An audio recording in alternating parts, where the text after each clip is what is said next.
everyone, it's Derin here and welcome back to my channel. As you can see by the title, today's video is targeted to all of my viewers who are about to pick up their GCSE results tomorrow. It's insane to think that 2 years ago today I was in the exact same position as you guys, and there are a few things along the way that I've learned that I wish that I knew before my GCSE results day. So today I've decided to share my top 5 pieces of advice that I wish I'd known before my GCSE results day and that I hope you guys really find helpful. So before getting started with today's video, make sure to give this video a thumbs up. Let's try and get this video to 150 thumbs up. I think we can do it, so make sure to hit up the thumbs up button right now, guys. And if you are a new viewer, then don't forget to hit the subscribe button down below and turn my post notifications on. I'm actually going to be uploading a very exciting video soon also for you guys, which is going to be 10 things I'd wish I'd known before starting sixth form or starting college. So make sure that your post notifications are on so you don't miss out when I upload that video. But without further ado, let's just go ahead and jump into this video. So I've written down the things that I want to say on my notes. The first thing that I want to talk about in today's video is something which I believe is so important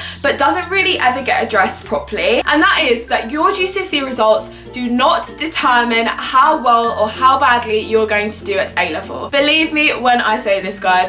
After doing my GCSEs, my AS, my A-levels, I can see that whilst GCSEs may be a good indicator of how well you're likely to perform academically with your A-levels, they're honestly not accurate. I don't know about you guys, but as I was doing my GCSEs, I was constantly told that if you get like these grades at GCSEs, you're likely to get these grades at A-levels, and that if you don't do well in your GCSEs, there's no way that you're going to do well in your A-levels because they're 10 times harder and you're basically just going to fail. All of this is so wrong, guys. After completing my A-levels, I can honestly tell you that this is so false. I know people that literally got no A stars and no A's at GCSE and have ended up getting like A star, AA and going to such amazing universities. And I also know people that literally got like 8 A stars, 9 A stars at GCSEs, but then ended up with B's and C's and D's at A2. So whilst GCSEs may be an indicator of your academic ability, they in no way determine how you're going to perform at A-level. GCSEs and A-levels are so different, so you shouldn't use your GCSEs as a guideline of how well you're going to do at A-level. If you happen to perform slightly lower than you'd hoped for, honestly, do not feel discouraged. Similarly, this is kind of something I can also talk about through personal experience.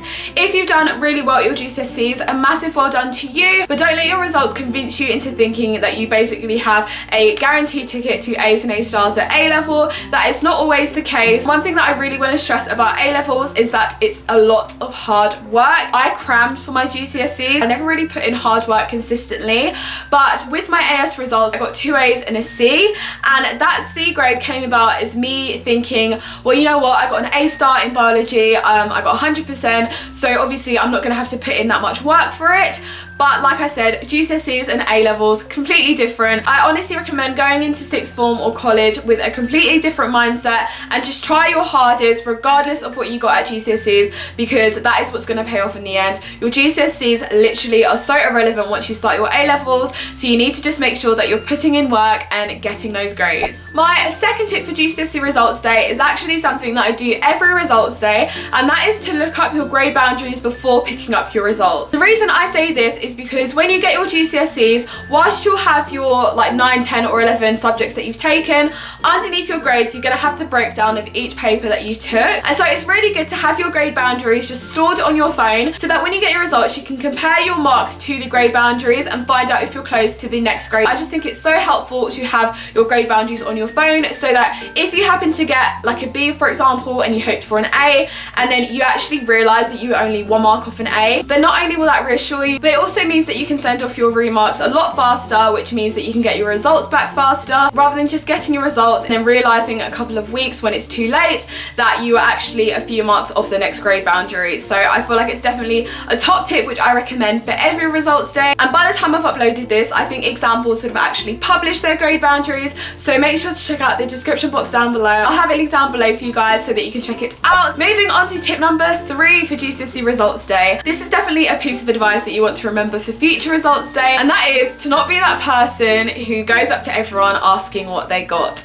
Now, results day can be a very stressful day for some people, and I know that as excited and curious you may be, going up to someone and asking them directly what did you get can be a very annoying question for some people. I feel like it's much better to rephrase that into how are you feeling, how did it go, are you happy with your results, rather than like straight up like what did you get, because I know so many people that hate that question, and for that reason a lot of people actually don't even like to open their results in public to kind of avoid everyone getting into their business. So I recommend just kind of being a bit more vague with your questions. Obviously if it's like your close friend and you like share stuff like that, then go ahead, but yeah, as curious as you may be, I think it's always best to just wait for an individual to share their results willingly when they're ready and feel like it. Another reason why I stand by this piece of advice is because you may find yourself comparing yourself to other people if you're hearing what everyone got, and obviously in some cases you may have done better than someone, and them hearing your excitement, obviously whilst you deserve to be excited, they might feel upset and start comparing themselves to you, which you don't want, because results day should be a happy day for everyone.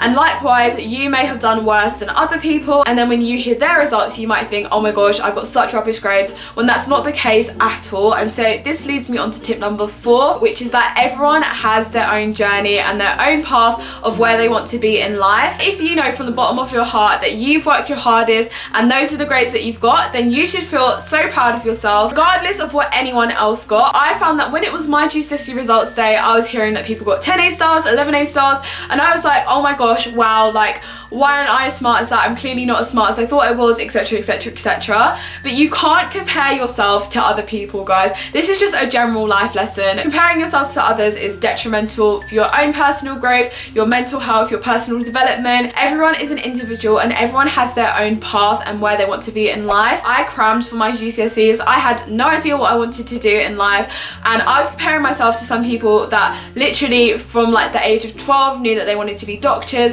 and have been working towards this moment in their life for years. So you can't just kind of on results day compare grades, because you don't know the grind and the struggle that certain people put in to get those grades. While some people might be naturally talented and naturally gifted, again, we're all different, and so you just need to focus on your own results because you smashed it. You just completed like one of the hardest periods of your life. Whatever grades you get, you should feel proud of yourself. And that leads me to tip number, I don't know why I'm doing this with my hands, but that leads me to tip number 5, which is to congratulate yourself. You've just completed like 20 exams. You smashed it regardless of what you've got, and if you're happy with your results, go out and celebrate. If you're not happy with results, still go out and celebrate, because now you have 2 years to change your grades around and smash those A-level exams, guys. I have full faith in you. I've seen my friends do it, I've seen myself do it, and I know that you guys are going to be so successful in the future regardless of what happens tomorrow. So those are the 5 things that I really wanted to talk about in today's video before your results day tomorrow.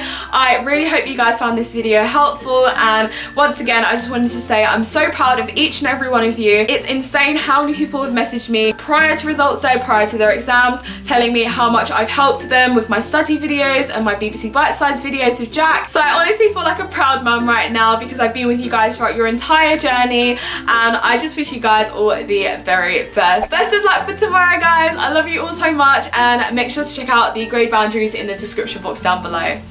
Bye!